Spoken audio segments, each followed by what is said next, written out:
السلام علیکم ورحمۃ اللہ وبرکاتہ۔ ریڈیو قطر آپ سے مخاطب ہے۔ سیف الرحمان سے آج کا پہلا نشریہ سماعت فرمائیے۔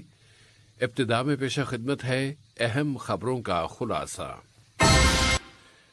وزارت اوقاف نے اپیل کی ہے کہ آج شام ماہ رمضان کا چاند دیکھنے کی کوشش کی جائے۔ قطر کی جانب سے فلسطینی عوام کی مدد جاری ہے۔ قطر میں اب تک کورونا وائرس کے خلاف ویکسین کی تقریباً 1.5 ملین ڈوزز لگائی جا چکی ہیں۔ اور ایران کے صدر نے کہا ہے کہ ایٹمی پروگرام پرامن ہے اور واشنگٹن متنبع کر رہا ہے کہ اگر ایران تمام پابندیاں ختم کرانے پر مصر رہا تو صورتحال تعطل کی شکار ہو سکتی ہے۔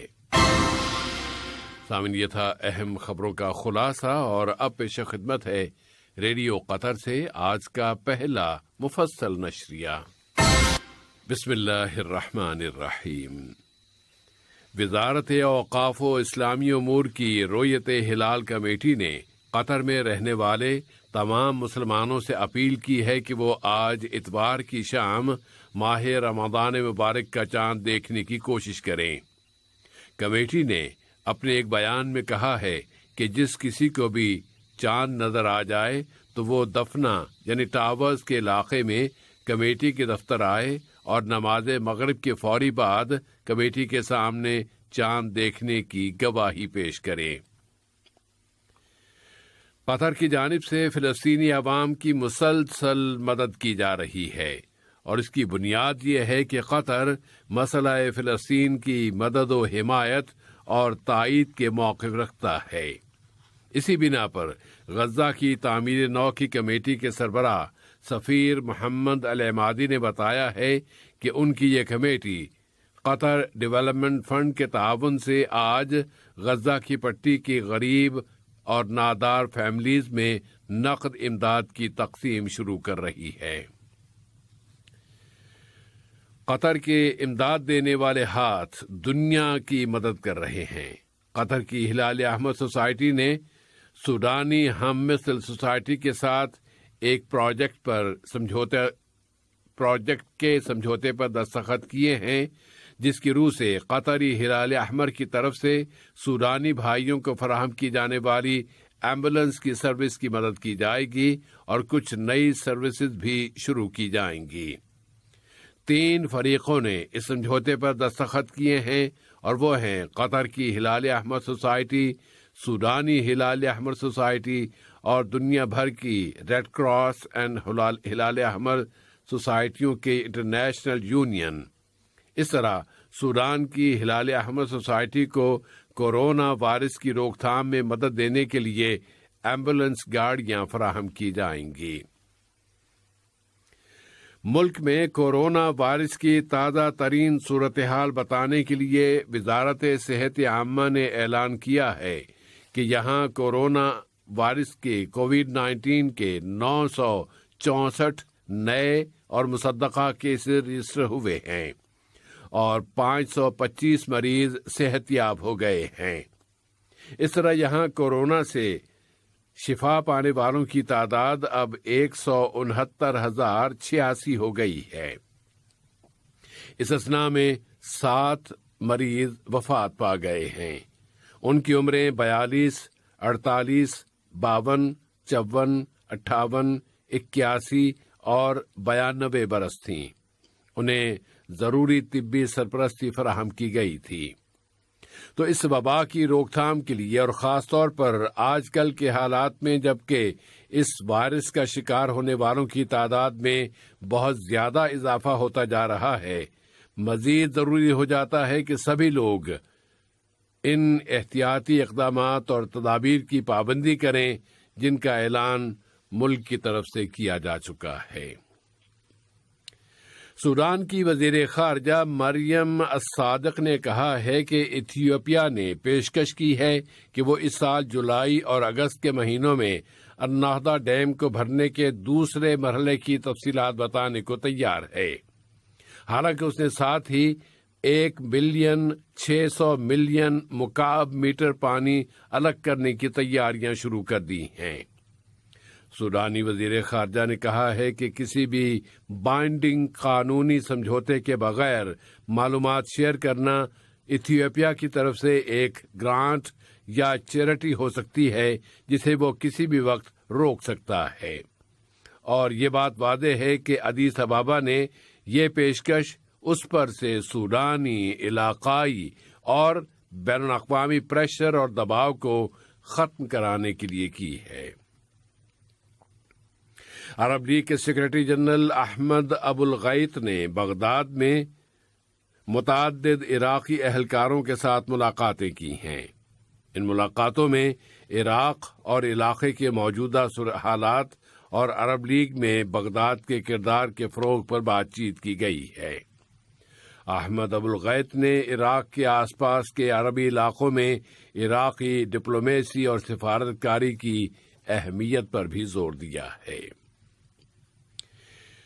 ایران کے ایٹمی مسئلے کی تازہ ترین صورتحال میں ایران کے صدر حسن روحانی نے پرزور انداز میں کہا ہے کہ ان کے ملک کا ایٹمی پروگرام پرامن ہے۔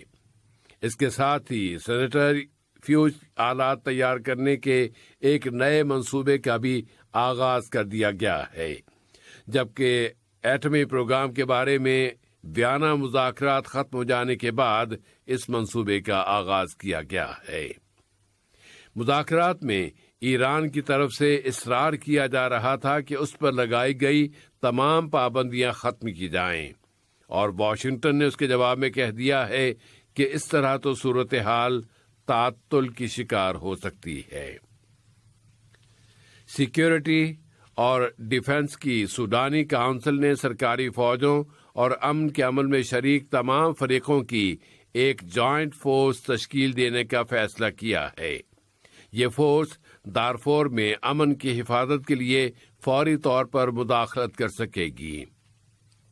وہاں گزشتہ ایک ہفتے سے بد امنی پھیلی ہوئی ہے، اور وہاں کے شہر الجنینہ میں ہونے والے قبائلی جھڑپوں میں اب تک 130 سے زیادہ اشخاص ہلاک اور دسیوں دوسرے زخمی ہو چکے ہیں۔ یوکرین کے مشرقی حصے میں پائے جانے والی کشیدگی اور ٹینشن پر عالمی سطح پر پریشانی کا اظہار کیا جا رہا ہے۔ اب اس وقت یوکرین کے مشرق میں فوجیں جمع ہو رہی ہیں، جس پر یوکرین کے صدر وولودیمیر زیلنسکی نے استنبول میں ترکی کے صدر رجب طیب ایردوان کے ساتھ بات چیت کی ہے۔ صدر ایردوان نے یوکرین کے بحران کو حل کرنے کے لیے سفارتی طریقے اپنانے پر زور دیا ہے۔ انہوں نے یوکرین کے ساتھ سیاسی اور فوجی تعلقات کے فروغ پر زور دیا ہے، لیکن اس کے طرح کہ اس سے کسی دوسرے کے مفادات پر آنچ نہ آئے۔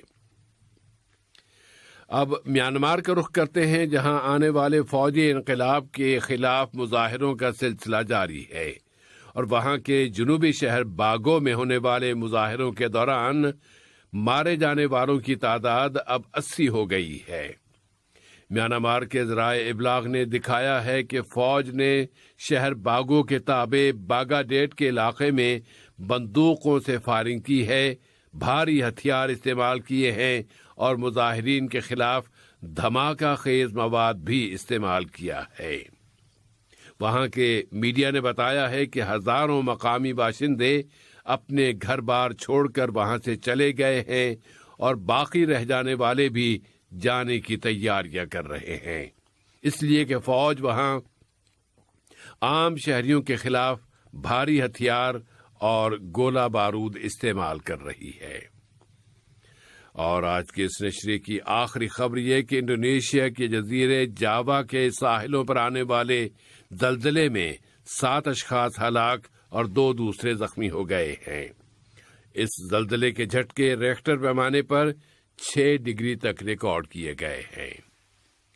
آج کا یہ نشریہ ختم ہونے سے قبل اہم خبروں کا خلاصہ ایک مرتبہ پھر پیش خدمت ہے۔